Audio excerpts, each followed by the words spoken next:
Vous allez bien? Je m'appelle Laurent, je suis un youtubeur. Je fais des petites vidéos YouTube pour savoir ce qu'ils pensent les jeunes. Vous êtes jeunes? Oui. Bon, alors vous faites partie de la catégorie à qui je m'adresse. Parce que, en plus, vous avez les téléphones et tout, vous regardez YouTube. Ouais. Parce que moi, je vais vous dire, aujourd'hui, on nous parle de tout et de rien. Mais il y a un sujet, on ne nous parle pas. C'est qu'un jour ou l'autre, vous et moi, on va mourir. Est-ce que vous y avez déjà pensé? Non. Ah, regardez Naël, le pauvre. Quand il s'est réveillé le matin, jamais il aurait pu penser qu'il ne rentre pas à la maison le soir. C'est pas vrai? Alors la grande question, où est-ce qu'on va? Est-ce que vous avez une croyance? Est-ce que vous y avez déjà pensé? Alors vous y avez déjà pensé? Non. Et vous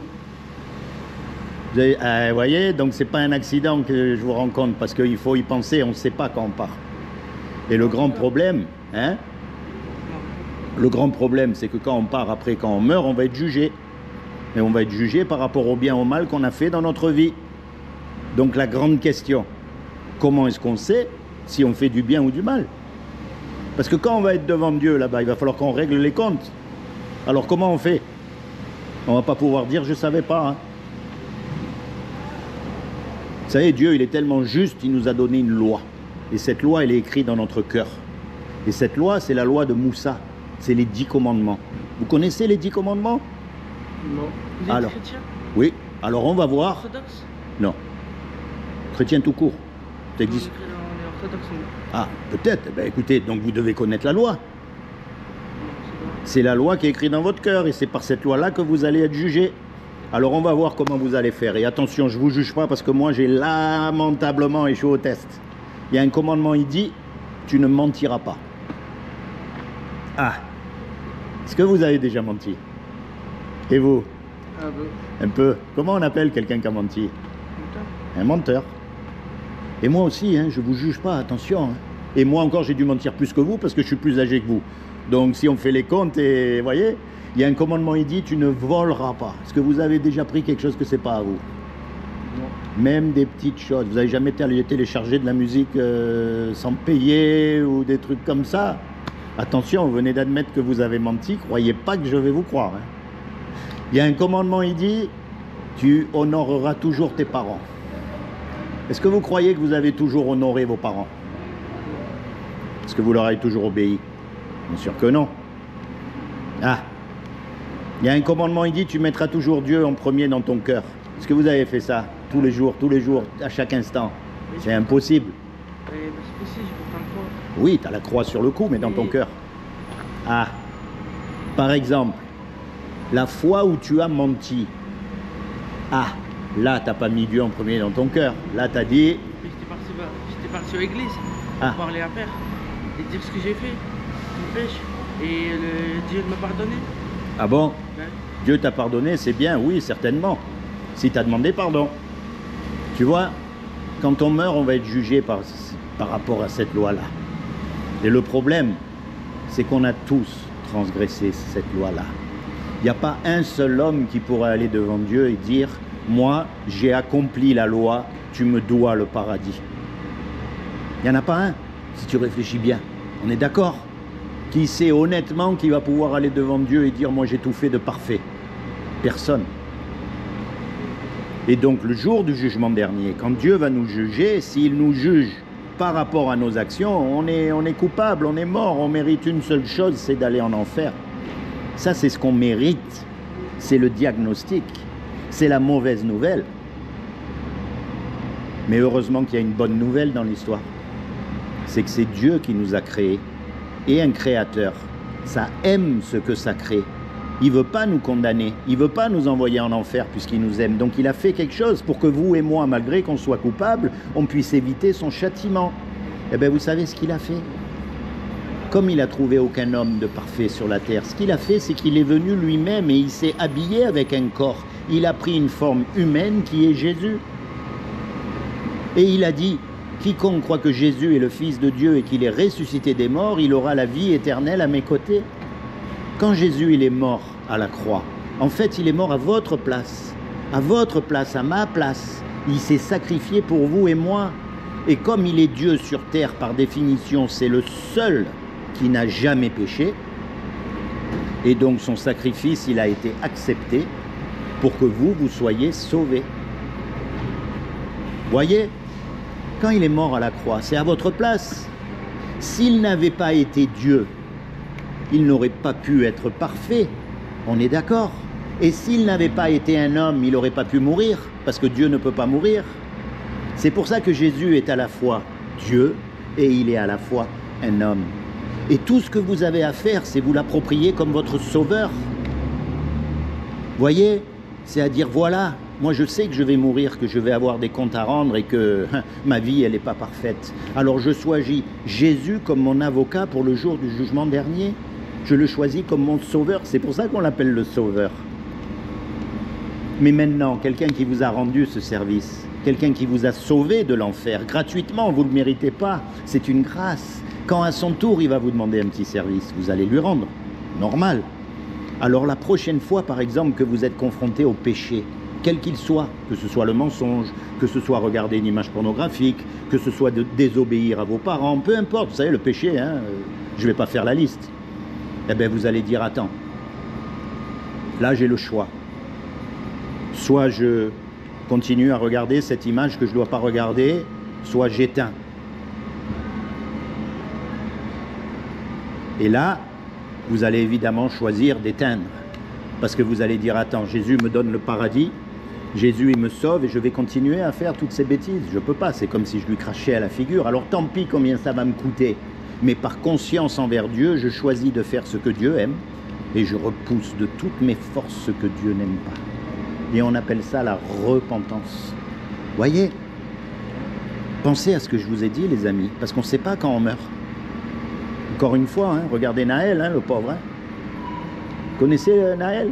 Non. C'est un jeune qui a fait des bêtises, et puis il s'est fait tirer dessus par la police, et il est mort. Mais bon, ce que je veux dire, c'est que le matin, quand il s'est réveillé, jamais il aurait pu penser qu'il allait mourir le soir. Sinon, il n'aurait certainement pas fait ce qu'il a fait. La mort, elle vient, elle frappe, on ne sait pas quand, il faut être prêt. Et si vous avez Jésus comme votre sauveur dans votre cœur, vous êtes sauvé. Parce que ça ne dépend plus de vous, de ce que vous allez faire ou de ce que vous n'allez pas faire. Ça dépend de lui, de ce qu'il a fait.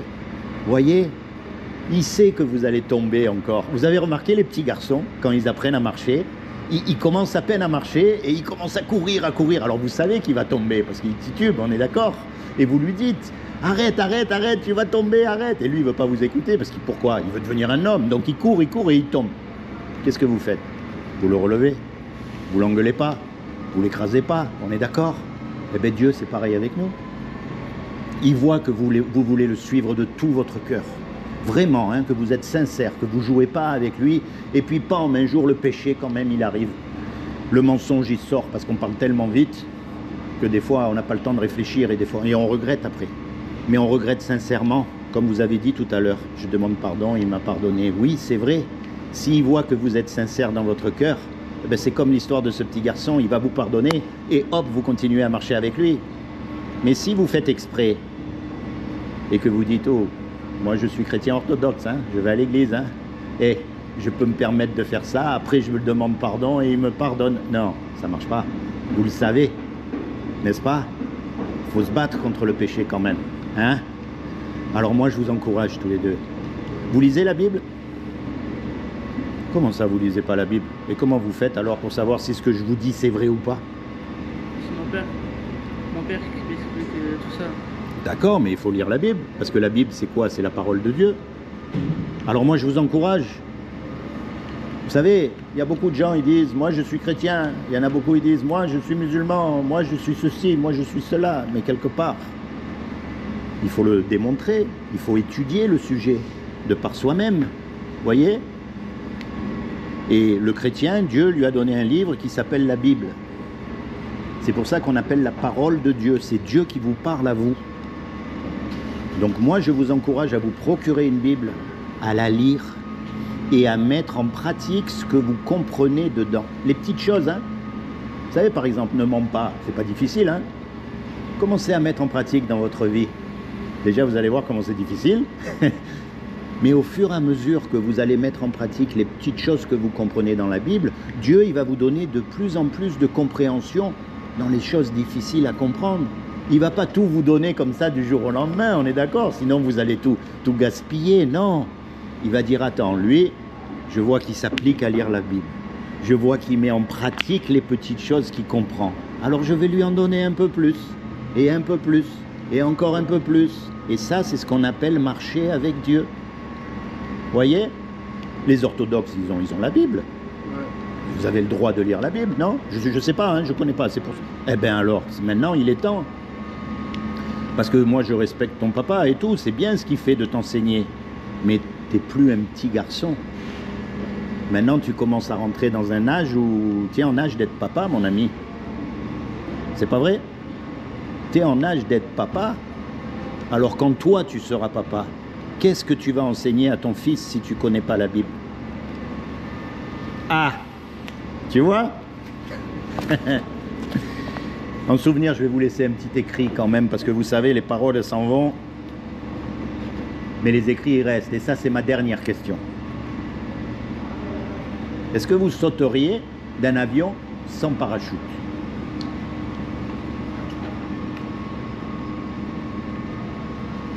Et vous? Bien sûr que non. Non. Et pourtant, un jour, vous allez sauter dans la mort. Est-ce qu'il n'y aurait pas un parachute pour sauter dans la mort?